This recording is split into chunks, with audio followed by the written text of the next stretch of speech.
Hello बच्चों, let's see the question. So question says that what is meant by ionic product of water? So basically waters का ionic product से हमें क्या समझ आता है?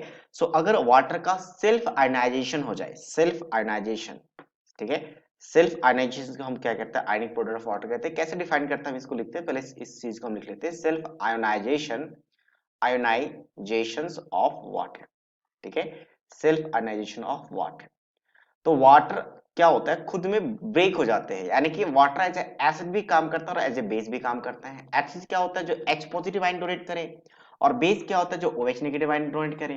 तो वाटर मॉलिक्यूल सारे के सारे नहीं, कुछ अमाउंट्स वाटर के पार्शियली डिसोसिएट कह सकते हो, ये पार्शियली डिसोसिएट हो जाते हैं इसके आयंस में, और डिसोसिएट होने के बाद इक्विलिब्रियम मेंटेन करती है.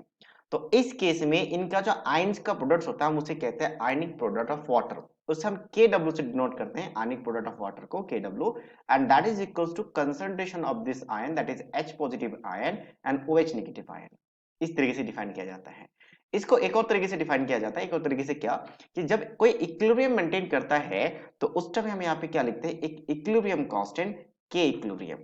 और के इक्विलिब्रियम और लॉ ऑफ मार्क सेक्शन से देखा जाए तो क्या लिखा जाता है, कंसंट्रेशन ऑफ द प्रोडक्ट, यानी जो भी प्रोडक्ट्स में है उनका कंसंट्रेशन. तो प्रोडक्ट में यहाँ पे दो आयंस हैं तो इनका प्रोडक्ट कंसंट्रेशन लेंगे और divided by concentration of the reactant, तो रिएक्टेंट में वाटर. और एक स्टैंडर्ड कंडीशन में वाटर का कंसंट्रेशन फिक्स रहेगा, कांस्टेंट रहेगा. तो अगर मैं वॉल्यूम को 1 लीटर मान लूं तो 1 लीटर के लिए हम क्या कर सकते हैं, इस कंसंट्रेशन को कैलकुलेट कर सकते हैं. तो 1 लीटर के लिए, क्योंकि वाटर का डेंसिटी 1 होता है, तो मास भी कितना आपका 1 केजी ही आता है. और 1 केजी है तो चाहे तो हम इसको 1000 ग्राम भी लिख सकते हैं, 1000 ग्राम.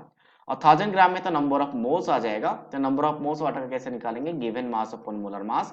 तो मोलर मास कितना होता है वाटर का 18, एक ऑक्सीजन के लिए 16, हाइड्रोजन के लिए 1, तो टोटल ऐड करके 18 हो गया. तो ये आ जाता है 55.5, यानी कि नंबर ऑफ मोल्स आ गया. और वॉल्यूम हमने 1 लीटर माना है, तो मोलरिटी क्या हो जाएगा वाटर का, मोलरिटी कैसे डिफाइन करते हैं, moles upon volume, volume should be in litre.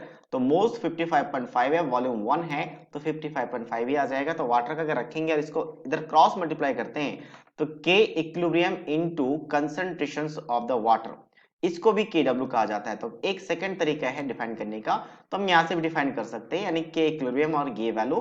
So that is ये की बन जाएगा आयनिक product of water, that is H positive ion and OH negative ion, ये वैल्यू. और इस KW का वैल्यू भी होता है एक जो हमें याद रखना होता है, and that is at 25 degree Celsius. तो 25 degree Celsius ionic product of water जो KW कहा जाता है, that is equals to H positive into OH negative ion, that is equals to 10 to the power -40. और कंसंट्रेशन दो बार multiplied है, तो concentration कैसे मेजर करते हैं, मोलरिटी में. तो यहाँ पे क्या लिखा जाएगा, मोलरिटी स्क्वायर. और मोलरिटी क्या होता है, बेसिकली मोल पर लीटर. तो और करके हम क्या लिख सकते हैं, मोलरिटी आपका होता है मोल पर लीटर. तो मोल पर लीटर का क्या हो जाएगा, स्क्वायर हो जाएगा. And this value at 25 degree Celsius, ये भी याद रखिए, अगर टेम्परेचर चेंज हुआ तो वैल्यू चेंज होगी. तो 25 डिग्री सेल्सियस में ये वैल्यू है. So this is called ionic product of water. So I hope you understood it well. All the best.